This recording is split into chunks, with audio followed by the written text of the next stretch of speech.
Good morning, my dear students. Today we are going to talk about new aspects in management, and this is the second lecture. So I hope that you understand it and enjoy it. Let me share the screen first and see what we have today here. Yeah, so here we go. In the new workplace nowadays, the workplace is different than the workplace before, the traditional workplace. This is a question. And if there is difference and there is a variance between nowadays and the old days or the X days, so how far this will affect on the management functions? We knew that the management functions are planning, organizing, leading, and controlling. So those are the management functions. For in the aspects of nowadays and the variables which are pop up into service or it's shown up now, it was not there before. How far this will affect the management functions? This is our topic today. So today we are going to talk about the workplace, the new workplace, and its effect on management. We are going to talk in details about management functions. We will talk about the rules of managers, the managerial rules. We will talk about the management functions again in details, planning, organizing, leading, and control. And we will talk also about the managerial levels. The managerial levels, like the top level management, low level management, middle level management, and each one of them, the function of each one of them. Then we will talk about the managerial skills and the relationship between the managerial skills and the levels of management. And I have discussed it before in lecture one, which is before this one, so you can watch it if you want. And I will say it again in details. If you need to go for further details, the X video I put in, so you can watch it as well. So here we have now to talk about the overviews and the new workplace. So new workplace nowadays is a very dynamic, and the world, like you see, everything is changing so fast. So the dynamic of the world itself, because the world is moving so fast now. So we have always a talented people working with us, smart people in an organization.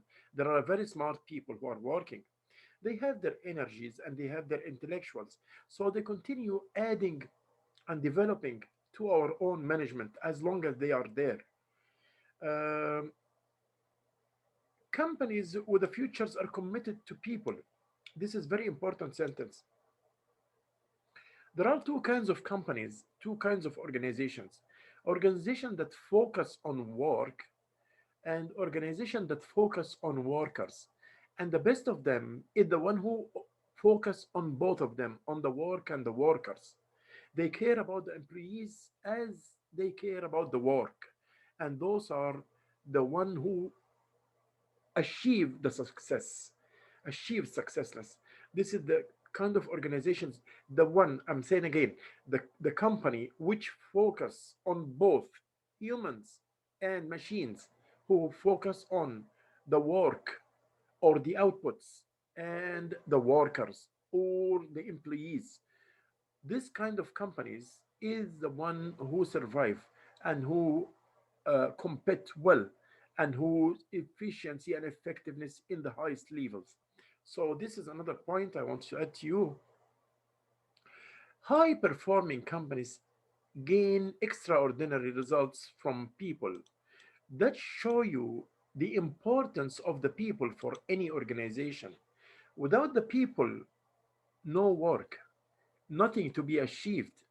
The people are the source of the work, and they are the one which you, which when you as a manager get out of them their maximum capacity and know how to deal with them, know how to satisfy their needs, know how to encourage them to do the work by the motives, emotions, by by by using your emotions intelligence and to know these people very well, so you will get from them the best. Sooner or later you will get from them the best. Treat them as a good humans, as a talented people.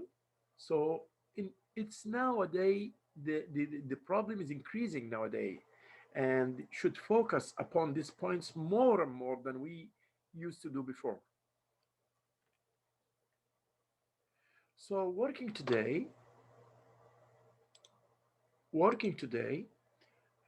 me tell you something about working today. Talent, it needs now any working environment in the whole world, due to escalating things like the third wave, like the globalization, and all those are affecting, actually, all those are affecting on the work place, on the workplace. So, talent. Do you have a talented employees? A talented one? Diversity. We see that the whole world now, after the globalization, and the globalization means, like I said before, it means that the world become like a small village. What's the meaning of globalization? Yes, you can you can uh, you can know what's happening in Afghanistan just now before you smell the cook smell which comes to you from your neighbor's home, right? So this is what we say. You can know through the telecommunications, through the internet, through everywhere, everything. You can know what's happening any place in the world, and this is very easy for you to get it quickly, as quick as, or maybe quicker than what you can smell from your neighbor's kitchen. Okay, diversity in workplace. Look at Canada here as example. Look at Canada here. You will find there is a big diversity, and there is a lot of huge amount of diversity. All the peoples from all the nations in the world are moving in to Canada, and this makes the work diversity. This is advantage or disadvantage? Of course, it's an advantage. When you use it in the right and the proper way, it's a big advantage because you can get use of the mixed cultures. On in between all those cultures, everyone is having his own culture, and they come and they are gathered in one place. That means that all of them will be if able to afford the organization with more of them. You can find talented people inside, in between them or among them. You can find also people with new ideas, initiative people who has good ideas for work or work design or work completion. So now also from the aspects of work of today is the globalization. And we mean by the globalization that the world become like a small village. The world become like a small village. So you know what's happening in your neighborhood, but you will know what's happening in Afghanistan because before you know what's happening in your next door. You see, because you have TV, you have internet, you have websites, you have Facebook, you have YouTube, you have everything. So you are able to acquire a lot of infos in data from everywhere in the world within few seconds. Technology. Today world is full of rapid change in technology. And this is another point. It's a very rapid change.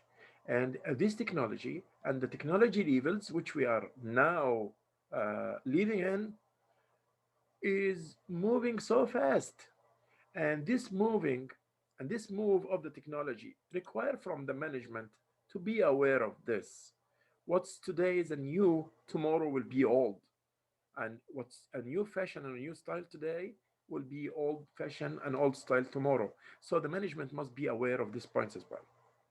How about the ethics? And we will talk about the ethics in details.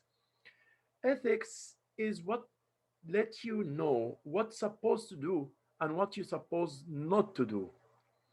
This is, in short, the ethics. Ethics are bind to the moral system which you have, the way you are raised up. Did you raise up on respecting the eldest people? Did you raise up on to be honest, to be good, to be like dedicated to your work, whatever you do, sincerely doing your job? This is the ethics. Careers, careers now. It's very easy for in everywhere now to update the career system, to change in them. They have to be trained when you hire them. You don't just keep them, you have to update their training. And this is a frequently and continuously process. So you have to do this always. You don't have to stand and pause, then after that say they have been trained since they are hired. And no need for training them now. No, you can't say like this. You have to train them to keep on training them as well. Like I said, the talent, people and their talents are the ultimate foundation of organization performance. Because if you have talented people, you are the winner as a manager. Okay, intellectual capital. Um, this is most of the countries now are investing in the intellectual capital or the human resource capital, like we say. The brain power, including the brain power, as you see, it's including the brain power, of course, and the brain power is shared knowledge of workplace that can be used to create a value or to add a value. So you will get use of their brain power, the talented people, because if you have a talented people at your work, just keep them, keep up with them, and keep them like they are a source of treasure. Treat them like they are treasure for you as a manager. A knowledge workers minds the critical assets to employers. That's exactly. Critical assets, very important. They are considered as a good assets of yours.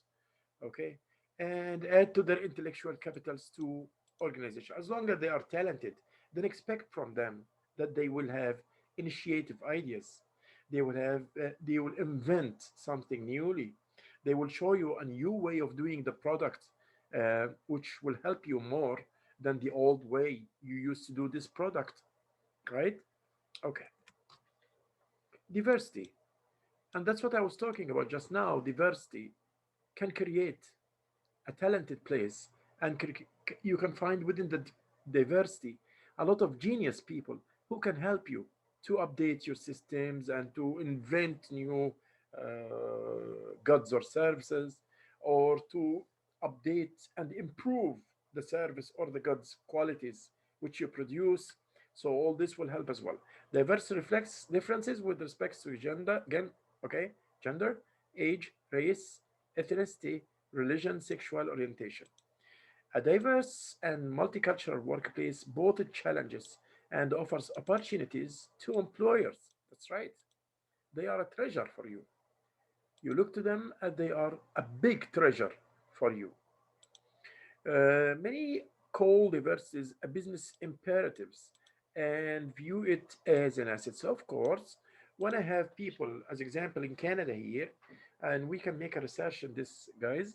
So when you have people from different places of the world, those will help you to improve yourself, because some of them are having ideas about Japan, some of them are having ideas how its work is done in China, and they can invent and update and improve the work process. Either you are producing goods or services, like I said.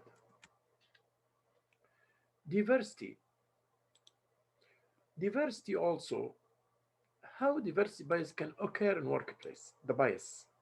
Bias means you tend to love some people more than one.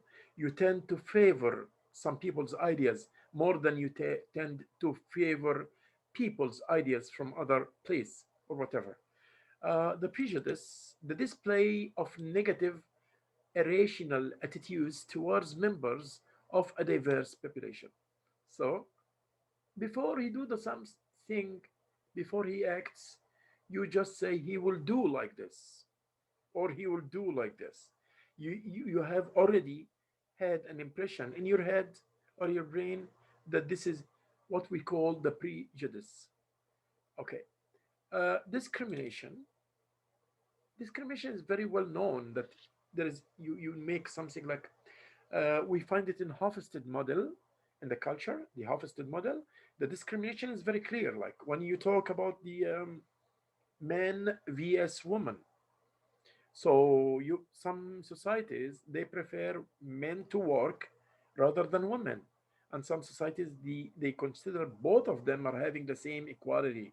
They have both of them are the same. Like so, uh, denies minority members the full benefits of organization membership. Glass ceiling effect. This is very nice.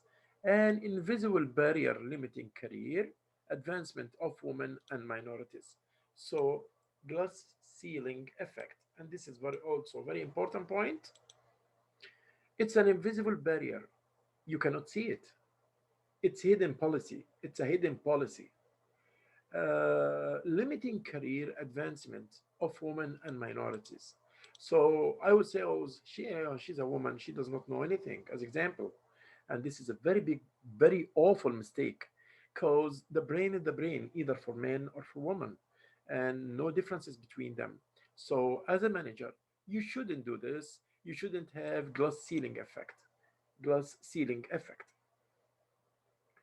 Uh, let's move into the next slides. And we will technology. How technology works. How technology works.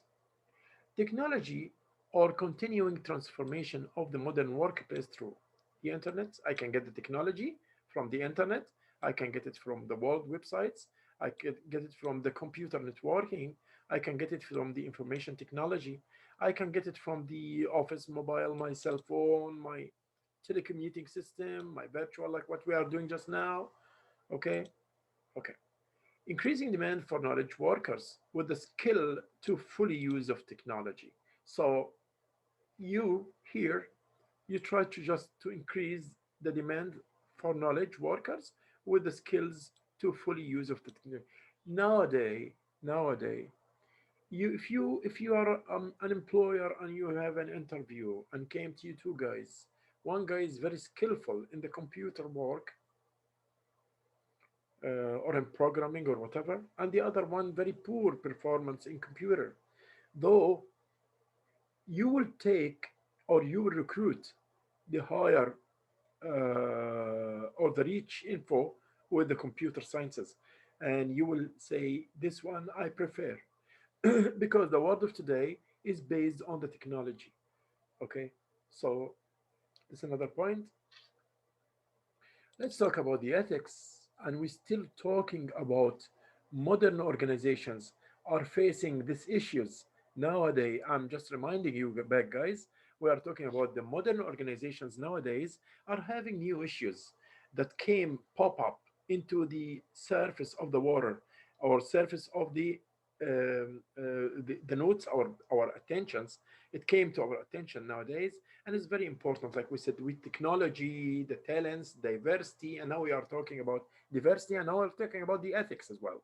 So what is the meaning of the ethics and what the importance of the ethics? Ethics, like we say, we use the code of conduct, and we talk about the code of conduct as well.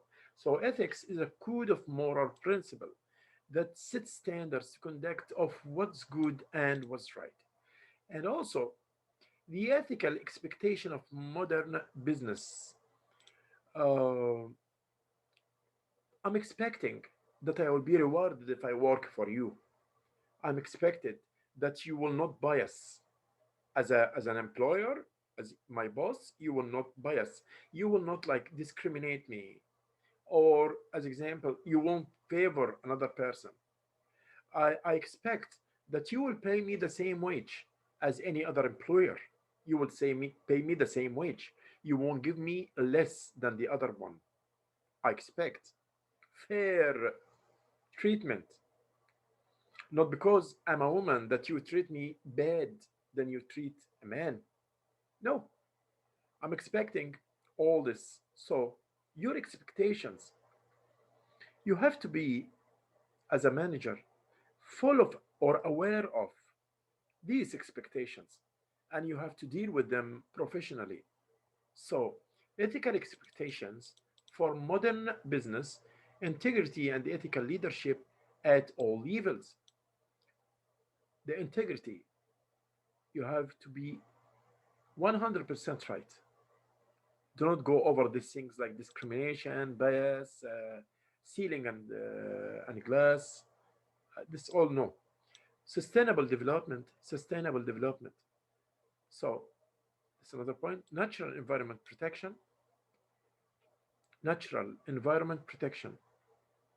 Any product you will produce ethically, you have to care about the environment around you. So you have to be environment friendly. You hear now about the global warm, you hear about the emission, the carbon dioxide, and this and that. Don't be a part of non-ethical causes that leads to bad or negative planet which we are living on. Consumer protection as well. So, like we say in marketing, we say consumer is the start and the end of any activity. Consumer is the start and the end of every activity. That means that you have to care about the consumer, your consumer, because you are in all your activities, you are just this consumer is the start and the end. You know what the consumer wants, and you satisfy him by giving him the goods or services, affording him the goods and services which satisfy his needs and wants. So always your consumer is right. Always. So protect your consumer. Human rights, you have to work on this file as a manager. You have to know about the human rights. Do not go for discrimination. Do not go for hurting anybody. Do not go for kind of inequality in treatment, fair treatment, equality in pays, in treatment, and everything. And no discrimination. No discrimination. No man vs woman, like harvested model. No, you have to treat all as the same. How about the careers nowadays? Co-workers, contract workers, and part-time workers. People must be prepared to be one of these types of workers, either contract workers, part-time workers, co-workers. People must make sure that their skills are portable and of current value of employment markets. So the people must make sure that all this work, their works are portable. Yeah, by other meaning, it means that um,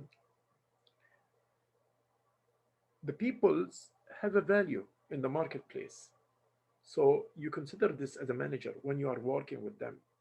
They have their own value. So this is how the world now is changing. We said now we talk about the new rule of management. In nowadays, we talk about the technology, the diversity, we talk about the ethics, we talk about the careers, we talk about discrimination, some issues like the discrimination, and we knew all the things. Nowadays, we must give more concern than what happened before because things are moving fast and the change and the globalization as well we talk about and those things are moving fast and it's affecting all levels of management, either the leaders or the managers or whoever work in any organization, either it was profit towards profits or non-profit organization. In all the cases we should care about what I talk now. Now we'll go on to the next part is uh, early career and survival skills. We must know about mastery, networking, entrepreneurship, love of technology, marketing, passion of renewal. For the new careers, they must have these points and they must work on these points. Now, let's go to know what we came for today after all this introduction. So, those are things that I'm telling you hey, you have to take care of these points and make sure that you apply it in nowadays organizations. So, what is the meaning of organization? What do you mean by the word organization? Let's see. A collection of people working together to achieve a common purpose. Yeah, that's right. A collection of people working together to achieve a common purpose. Great, perfect. We all together working in one place. As example, in my college, we are collecting together a group of teachers, a group of staff, academic staff, teachers, and the dean and the vice dean. All those people are working together to achieve a common purpose. So, what is the common purpose of us in this work? Our common purpose is educating in the service. We are affording a service or giving a service of education. So, this is the meaning of organization. A lot of people are together. Okay. Organization provides useful goods and or services and turn values to society because any organization is there is existing to add value for the society. We are adding a value for the society and satisfy customers' needs as well. And in the same time, this to satisfy the customer's needs. Well, that's fine. So, what do we mean by the organization is open system and what are the open systems? Let me show you here in this graph, it shows the open system so that you can understand it further. Then we'll go to the previous slide. So, open system means it consists of three things. Anything in the whole world consists of three parts. Look at me, please. Three things in the whole world. First of them is the inputs, then the process, then the outputs. Any system of the world. Okay, let's say you are doing furniture. You have a factory that is manufacturing furniture. So you will bring the wood, you will bring the nails, you will bring the screwdrivers, you will bring the those all these things are inputs. You will bring labors as well because this will work for you as well. So all this we consider inputs. Then you will go through the process. What is the process? The process is that you will manufacture them. You will change the wood which you brought from the forest or the jungle. You will change it into furniture, bed, chair, whatever. Through this process, manufacturing, the workers, the nails, the carpenters, and all this will do beds, and make chairs. There must be also machines for the processing. Then here we go, the outputs. The outputs is your final product or finished products or finished services. Let's say another example for the education as well. You come to the class, this is input. I'm here, the teacher. I'm just processing, adding value, adding more knowledge to your brain. This is the process. And the outputs, you are aware of new things. When I compare it to the time before you come, that means we have a big variance here. You're now aware of the class, aware of the curriculum, aware of the unit which we studied together. So, like I said before, any system is consists of inputs, process, and outputs. Okay, this is the first point. Also, I want to say something about the systems. Please pay attention to me. Please pay attention to me.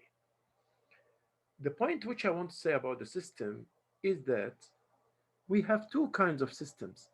We have open system and closed system. The major, the majority of the systems are open systems. Closed systems like the fridge, it's closed on each other on itself. It's closed, it's renewing itself by itself. This we call closed system.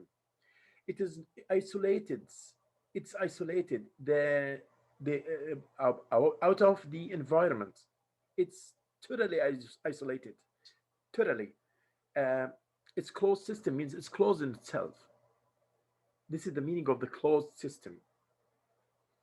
But the majority of the systems are, we call it open systems. Open systems. And the word open systems, it means simply that you are affecting the environment and affected by the environment. This is the meaning of the opened systems. The open systems. So we have now, please pay attention to me back. We have two systems. We have open system and we have a closed system. Most of the systems in the world are open systems. Closed system when it renew itself by itself. Just remember the fridge, the Farion, which got the Farion gas, which goes inside the pipes of the fridge, become liquidizer, then it goes up, then it goes liquidizer back, and it makes the frozen area, it make the cold area, and so on. This is a closed system. But situation in my case and situation in all the factories, they are opened systems. They are not closed systems. They are opened ones. So the open system is connected to the environment. It takes from the environment its inputs, like here, it takes the inputs from the environment and it gives the outputs to the environment. So what? So I have to care about my environment because I'm a part of this environment. So I have to care about this environment. I have to care about it. I have to keep to be environment friendly. I have to follow the ISO 14001 instructions regarding the environment. I have not to pollute. I have not to pollute this environment. I have it clean. I have to keep it clean as much as I can. I have to give to the environment clean products, green products, green products, which is good for our planet. I have not to uh, pollute the globe. I have not to increase the gas emission. I had not to increase the global warmth. All those are issues connected to the inputs and the outputs of the environment. Now we talk about, and also I am working in that environment that's affecting me. There is a lot of things I have to care about. As example, let's say I have a political environment, I have economical environment, I have a social environment, I have a religious environment, and I have a cultural environment which I'm working in. I can, as example, some places where girls cannot work at night. At the Middle East, as example, the girl must be home before the sun is down. So, can I say if I make a factory work 24 by 7 that I'll hire girls to work at night time in a society like this? No, it will never exist and will never work. Who will come at night time, ladies or girls, whatever? But if I do this in the Western societies, because every culture has its own aspects and every culture has its own, so I have to care about the environment. I cannot do as example in Saudi Arabia, and this is Arabian country, they are applying Islam. So I cannot apply like I will say I will do liquors factory in Saudi. This is also impossible. Impossible because of the cultural environment there and the religious environment. They are against doing this kind because it's not halal. So you cannot do this in Saudi Arabia's example. So your products, you care about what you will give to the environment, and you also care about what you will take from this environment. This is the meaning of the system as in organization as an open system that again it's affected by the whole system of the all around you, the external environments, political, economical, and social, and cultural and religious environment. You are affected about all this. You take your inputs from this environment and you give your outputs or your products into this environment. So you have to care about this environment. So now let me go back. This is what I was saying. This was the about the talking about the inputs and the outputs and the environment feedback. So we finished this part. Let us move to another slide. And this is the environment. What is the organizational performance? What is the organizational performance? Organizational performance is value creation. Value is created when an organization operation adds a value to original costs of resources inputs. By other meaning, when you change the inputs into outputs, when the inputs you process it and you get the outputs, here you add the value in this case. We'll know what is the meaning of the productivity, and I have a video. I will do a video for you for the productivity, and we'll see how we calculate the productivity in attached video to this one. So, but let me say two words here about the productivity. It equals outputs divided by the inputs. So the productivity means the outputs divided by the inputs. Uh, See here, it's the outputs divided by the inputs. Like in here, I will highlight it in red lights, in red outlines relative of the inputs. And we have also two per measure performance. What they are the effectiveness and the efficiency.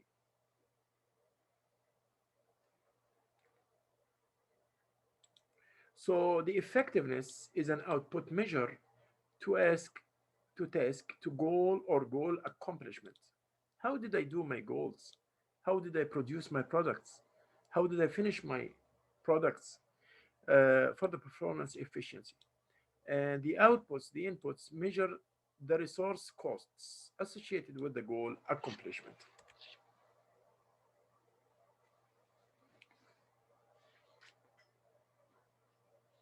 Like here is very important for us to know the productivity and dimensions of organizational performance. It's very important to know this productivity and dimensions of organization performance. Look at this. This is goal attainment, high or low. This is poor attainment and good. Okay. If we say here, this is the effective and here is the efficient. Okay. Here is the effective level and here is the efficient level. So there's a video. I will put it now, separated video for this part. Please watch it. So effective, when you go up like this is higher and effective. So here it's very effective. But the efficient, this is the efficient here, is very poor. This is not a good situation because the efficient care about the resources. Again, I will say, efficient care about mind the resources, the best use of the resources. This is the meaning of efficient. So when a lady at home have her kids pants cut, when she stitch them, this is efficient. If I brought a jeans pant with $40, with 40 bucks, this is efficient because I'm thrifty. I'm trying to be economic guy. But if I brought a pant, jeans pant with 300 bucks, this is not efficient. This is effectiveness because I care about the long run. Okay, I care about the long run. That's why. Uh, so this is the efficiency. Efficiency means that you try not to waste any resources. It's economic aspect. It's very economic aspect that you don't waste in the resources, that you use the resources and allocate the resources the best allocation. This is the meaning of efficiency. The effectiveness does not care about the money so much. They care about doing the things, in the right things, the right things. So if I do, like as example, if I'm doing a small bridge and I do it with wood or I do it with concrete, then the efficiency will be the wood, and the effectiveness will be the concrete, because the concrete will live a long time. So this is the meaning of the effectiveness. So here we say again, this is the efficiency, this is the effectiveness, sorry, this is the effectiveness, and this is the efficiency. Uh, so you go more here, you are more effective. You go more here, you are more efficient. You go more here, you are more efficient. So this area is very high effective but low efficient, because the efficient here is very poor. This level, this square, this rectangular. Here, the worst situation. This is the worst situation because here, neither effective nor efficient. You are not using the resources and you are not doing the thing as you're supposed to do it. Here is the optimal situation, and this rectangular and this area is the optimal situation. Because of what? Because you are very effective and you are very efficient. Look at this. Here the effectiveness is high, and also when you go here for the efficiency is high or good. So this area is the intersection of this and this. So it is high in effectiveness and high in efficiency. So, and this is the best part, which we want all organizations to be effective. So you are balancing here between the effectiveness and the efficiency. Here in this area is not recommendable. It's not recommended. Like one, two, three are not recommended. But this is the best solution where you have higher effectiveness levels and higher efficiency levels. This is also the efficient in this area. In this area, the efficient uh, is very efficient, but it's not effective. So we want both of them. We want them both, efficiency and effectiveness. We want both of them together. So that was about this slide. Let's go to the next one. Are the organizations having the same nature like it was before, or the situation is different? Let's see. Let's see.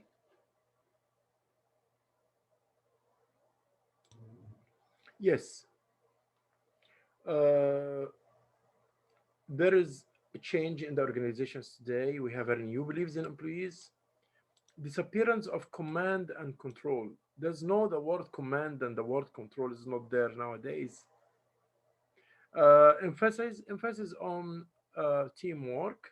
The work on the organizations now became more tending to be a teamwork, and focus on technology, like we said, and the networking, and the workforce expectations are uh, not like it was before, because now we are expecting more things. You are expecting fair treatment, you are expecting low levels of discrimination, you are expecting working in a place where there's no hazards.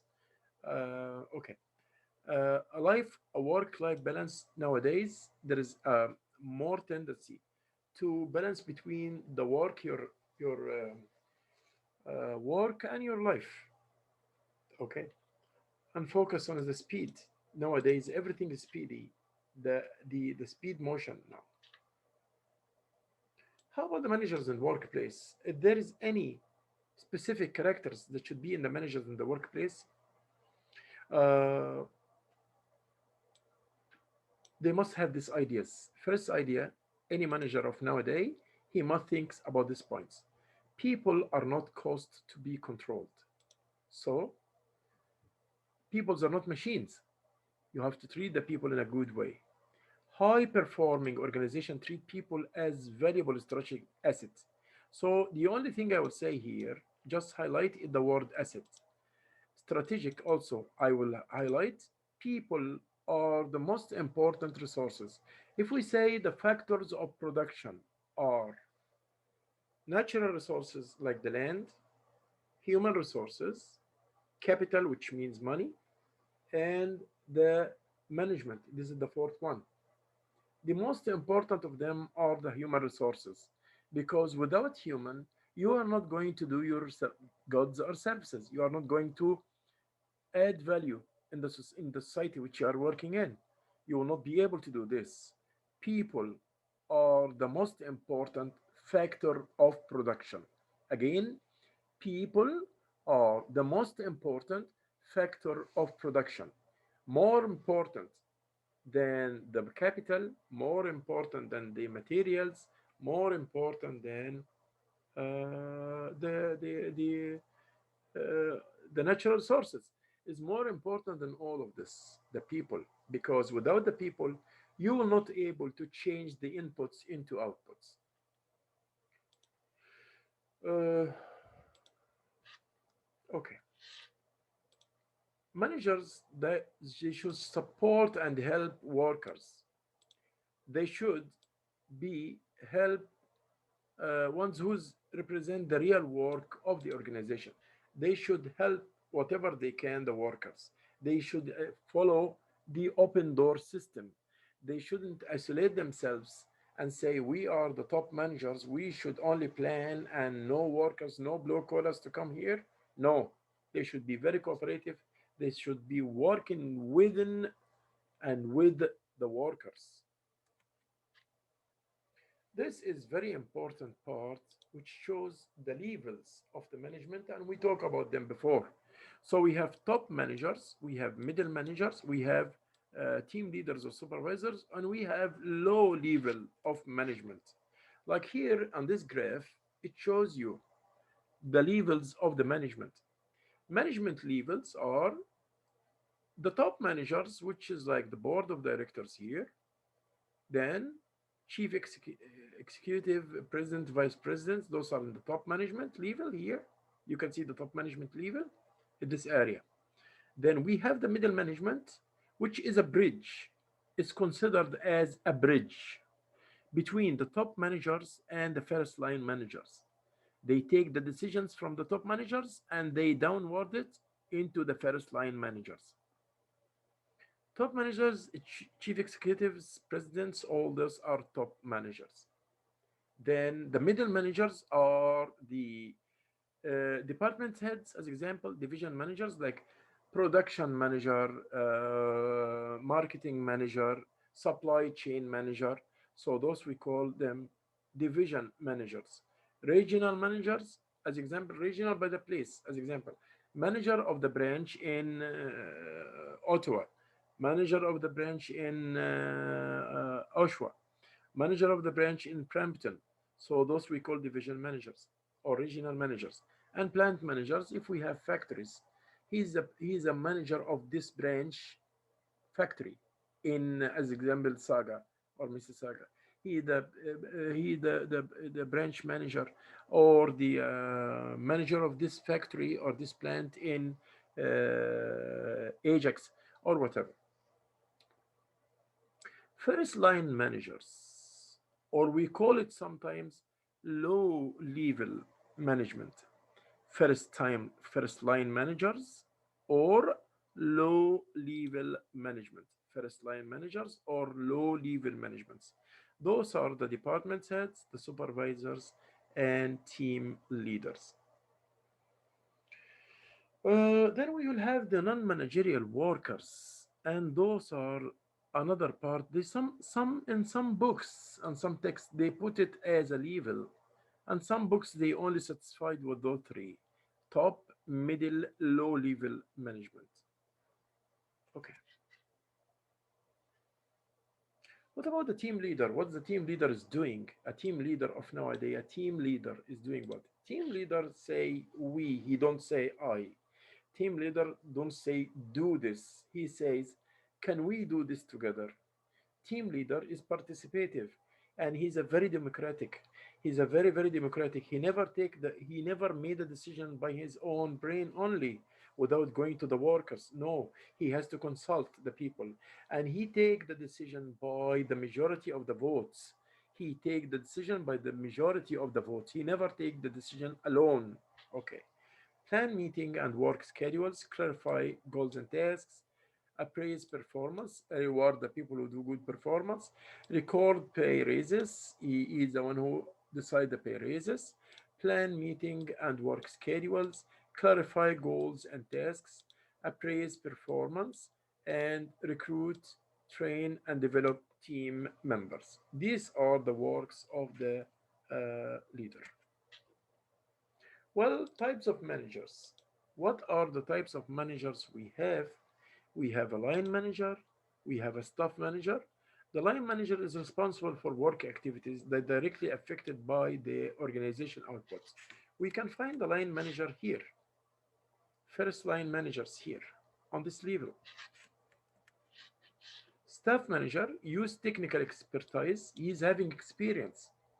He's a manager of experience to advise. Look at this word, to advise and support the efforts of work line works. So the staff is giving advices to the line works.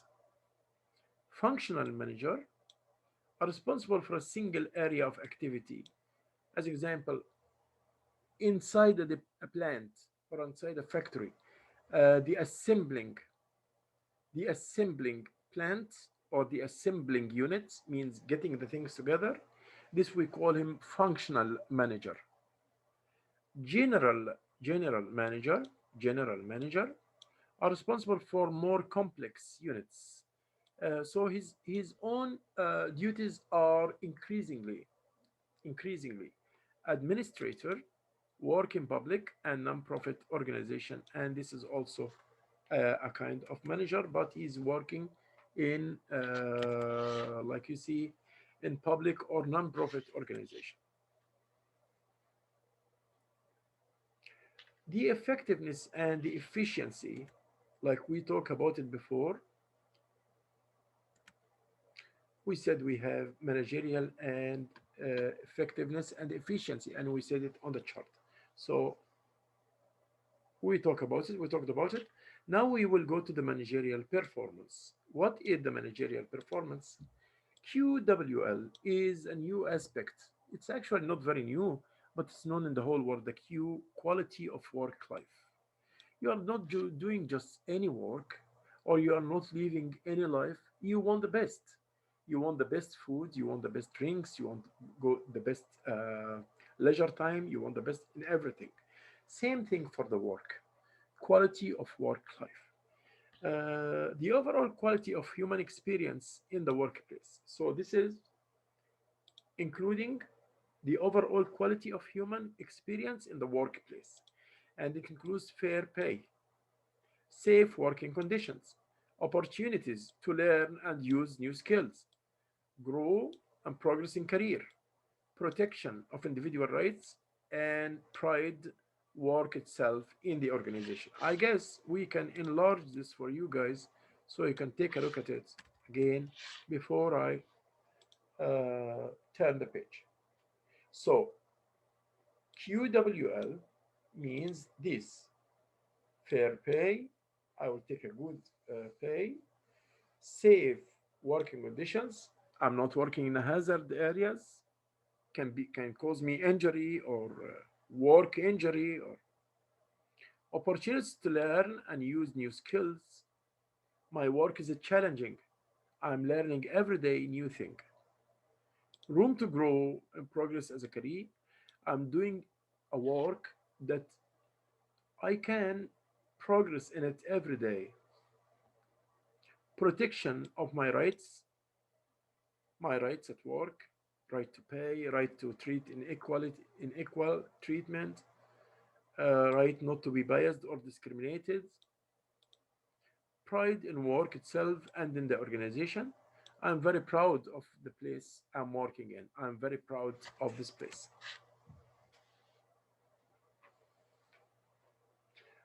Are there traits or characteristics for the high performing managers?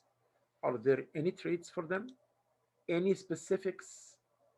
Any characteristics of those people? Like, yes, they are informed their team needs.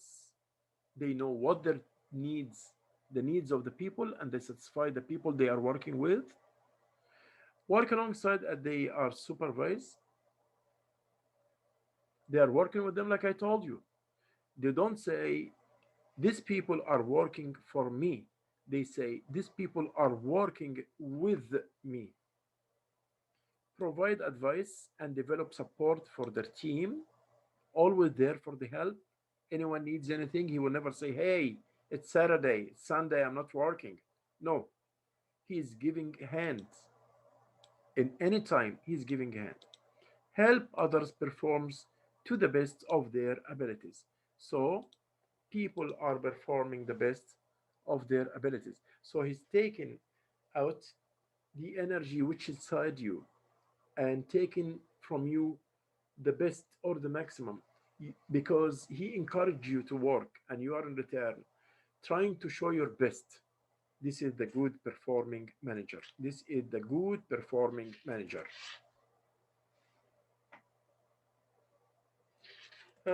Organization as upside down pyramids like this, it shows that from the top management, the support comes into from the top management usually must support all the other lines like the middle line, like the middle management and the low level management should be supported by the top management as well, should be supported by the top management.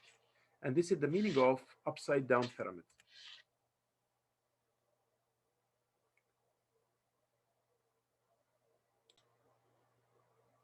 So let's see what is the management is. Management, this is the definition of the management. It's the process of planning, organizing, leading, and controlling the use of the resources also to accomplish performance goals. Uh, but we have to be very punctual here. This use of resources must be done with effectiveness and efficiency. With effectiveness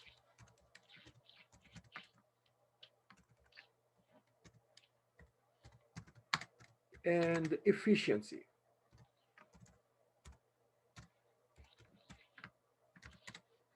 So it must be done with effectiveness and efficiency. It must be done with both of them. All managers are responsible, of course, for those four functions. They must do those four functions. Here is a very nice shape that show me that the four functions of the management, how they looks like. We have planning, we have organizing, we have leading, and we have the controlling. Notice that they are all together. Okay. But the most important one of them is what? Is planning. Why? Planning is the most important of them. Because all the other jobs are built on the planning.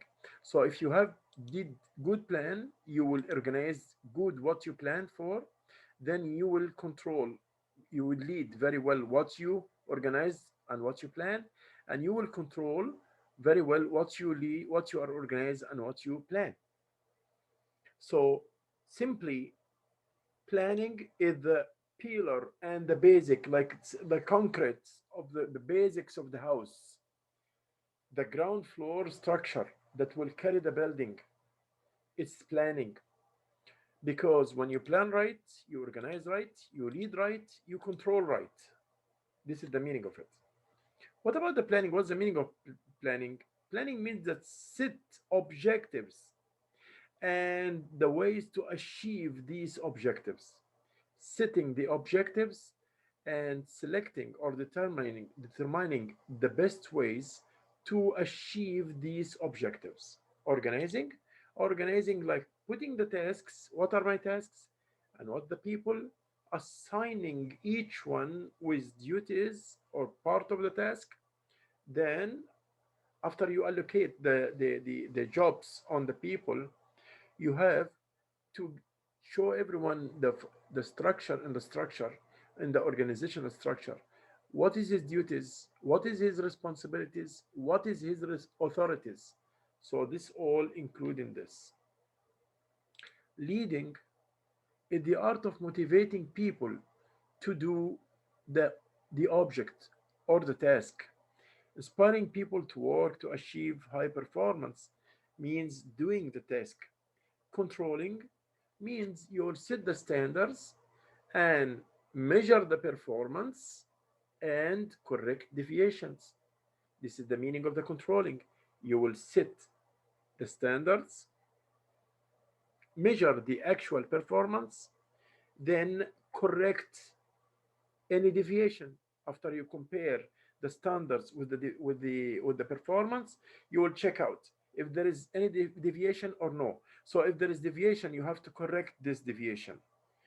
The purpose of controlling is not holding the mistakes of other. Again, the purpose of controlling is not holding the mistakes of other people, but correcting these mistakes. If you have an employee, as example, working for you, and he came late for 2 or 3 days, late, then you won't say, "Hey, I got a point. He's late," and you are happy that you hold on him mistake. No, the purpose of the control is to correct this mistake. By other meaning, is to see what are the reasons why he is always late, to check out what are the reasons why he is always late, and try to fix the problem, to figure out the problem and how to solve it. Maybe if I afford him some facilities that he will come early, or if I send to him the car, the work car, as example, he will come early, or whatever solution. So those are the four functions: planning, a process of setting objectives and determining the effective ways to achieve these objectives; organizing, process of assigning tasks, allocating resources, and arranging and coordinating activities with individuals and groups; and leading, the process of arousing people's enthusiasm to work hard; controlling, controlling is measuring the work performance, comparing results, and taking corrective action, not just holding the mistakes of the others and very happy that I hold a mistake. No, I'm here in the control process to correct the mistakes, not just to hold these mistakes, but rather to correct it. What about the managerial rules? As a manager, we have many rules. If you are a manager, you will have many rules. The first rule is the informational rule, that you have to inform other people and give them information, and you have to analyze the information as well, giving, receiving, and analyzing information. So as a manager, you have to be giving information, receiving it, and analyzing these kinds of information. You have also another rule which is called interpersonal rule. This interpersonal rule, as example, the acting with the other people, how you will act with the other people around you. This is the interpersonal rule, with persons inside and outside the work unit. This is the interpersonal rule. The third rule, we call it, is the decisional rule. Decision rule means involve using information to make decisions, solve problems, or address opportunities. You are a manager, you are one of your major responsibilities is to make the decisions. Okay, decisions means to choose among alternatives. You have many alternatives, you have to choose only one among them. It's a part of your work. Here we go. I'll just try to enlarge it so it will be like very clear for you guys. When it's enlarged, it will be clear, as I hope. Yeah, here, like this is very clear now. The managerial rule, we have interpersonal rule. We have, I'm summing up what I said before in the X slide. So I have interpersonal rule, I have informational rule, and I have also a decisional rule as well. So the interpersonal rule, how managers interacts, the figurehead, the leader, the relation. Informational rule, how a manager exchange and process information. Monitor, he is a monitor, he can see. Disseminator, can shift the information. Spokesperson, he spoke, he speaks on behalf of the organization. So if there is, as example, he's going for exhibition, so he's the one who's on behalf of the other people talking about his own achievements and organizational achievements. What's the rules, what the products, what the type of products. He is a spokesman. Decisional rule, it means the manager is the one who take decisions, and always he take decisions. He's a disturbance handler. He is the dealing any problems. They go to the manager. Resource allocator. He said we will devote this amount of money for this purpose. We'll put this amount of money for this purpose, and so on. Negotiator, he negotiates with the supplier and the people who bring the raw materials into the company. He's the one who negotiates with them. He negotiates about the prices. He's the one who's sitting with his team, the prices changes or whatever. He's the one who's doing the promotions and making the decisions about the promotions. Everything, any decision is taken in the organization is done under the decisional rule, which is a managerial rule. Managers must be work long hours. They don't care about this is the end of time today, the work day is ended or whatever. Work intense pace. Most of the time they are stressed. They are work at fragmented and varied tasks, many tasks all together. A problem from the human resource, a problem came from this machine is not working, a problem came that one of the workers had been injured, another problem came from the promotion that the promotion is not working. So he's dealing with many tasks every day, all in the same time. So he has to be very flexible and know how to deal with all these problems. Managers work with many communication medias. That's right. Especially now in the time of the info and the technology, the high speed of the technology is also a point which is deciding regarding the communication systems. So yeah, all the world now is moving very fast in the use of the technology. Managers work largely through interpersonal relationships. Those are the managerial rules nowadays. An example in the meetings and networks, he did the agenda setting, he do the networking, he do social capital to attract supports and help from others. The essential managerial skills also are learning. He must have the behavior to learn and to get knowledge, more new knowledge to update himself. Lifelong learning, uh, because he's a manager, so he has the lifelong learning is a continuous one. It's not only for a time, then I will feel lazy. No, whatever I am alive, I'm learning. How about the managerial skills? And this is very important. What are the managerial skills? We have three kinds of skills. We have, but first we have to know what the meaning of the skills. So the skills is the ability to translate knowledge into action. Yes, your skills, how you do the work, the best way to do the work. Okay, so we have technical skills. That is about the details of work and the details of the work itself. Technical skills. Human or personal skills, how to treat the people. You have to be fair, you have to be honest, you have not to be tell lies. So this is human skills. Conceptual skills means brain skills.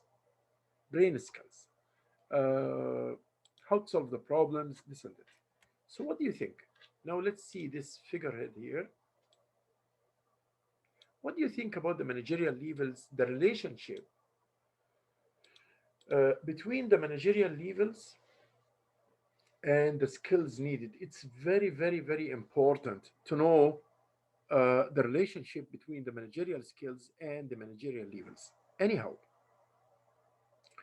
uh, the low levels of managers, they don't need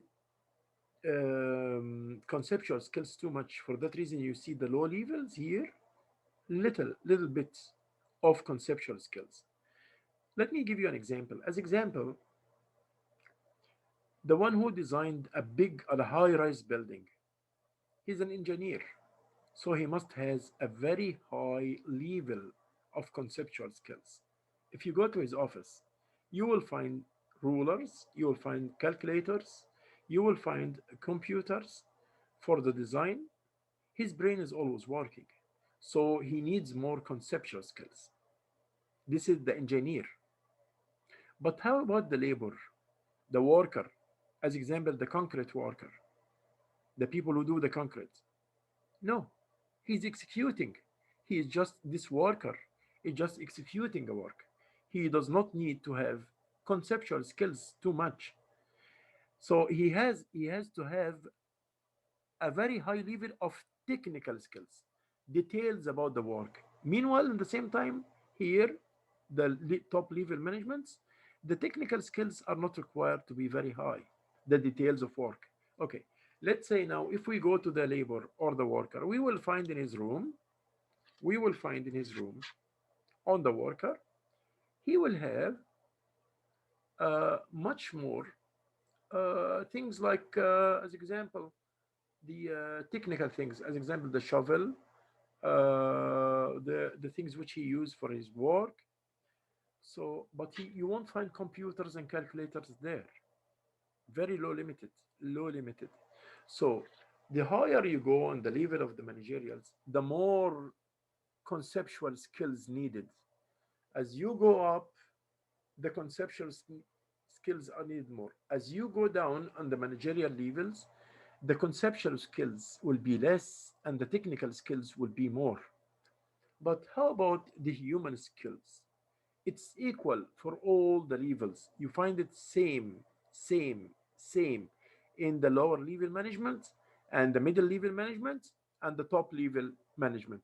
It's always the same because all the people are raised up on human skills. All the people are raised up on this equally.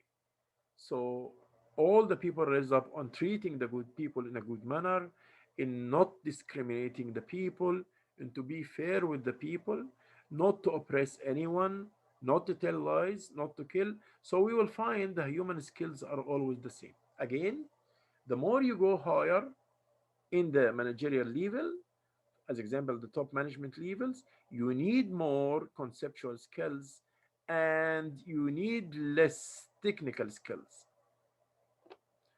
Uh, Here, the conceptual skills are very high for the top management, and the technical skills are very low for the top management here. The blue one is low, which is technical, the details of the work. But for the labors or for the low level management, they need low conceptual skills, very low. See this, okay? And they need high technical skills. Thank you so much for listening. Wish you a good day. Bye bye.